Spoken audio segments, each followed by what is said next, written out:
വിവിധ ആവശ്യങ്ങൾ ഉന്നയിച്ച് നടക്കുന്ന അഖിലേന്ത്യാ പണിമുടക്ക് കേരളത്തിൽ സമ്പൂർണ്ണമാകും. 24 മണിക്കൂറാണ് പണിമുടക്ക്. എന്താണ് പണിമുടക്ക്, എന്താണ് കാരണം, അതുപോലെ ഏതൊക്കെ മേഖലകളെയാണ് ഇത് ബാധിക്കുക തുടങ്ങിയ കാര്യങ്ങളാണ് ഇന്നത്തെ വീഡിയോയിൽ. വീഡിയോ ലൈക്ക് ചെയ്യാനും അതുപോലെ ഹൈപ്പ് ചെയ്യാനും മറക്കരുത്.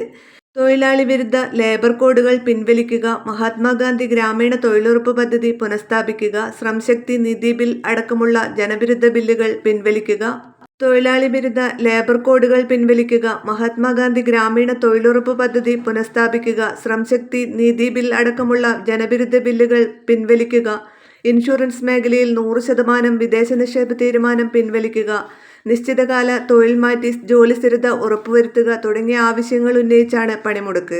ഫെബ്രുവരി 12 നടക്കുന്ന അഖിലേന്ത്യാ പണിമുടക്ക് കേരളത്തിൽ സമ്പൂർണ്ണമാകും. സംസ്ഥാനത്തെ എല്ലാ തൊഴിൽ മേഖലകളും നിശ്ചലമാകും. തൊഴിലുടമകൾക്കെല്ലാം പണിമുടക്ക് നോട്ടീസ് നൽകി. പത്രമാധ്യമ ജീവനക്കാർ പണിമുടക്കിൽ അണിനിരക്കും.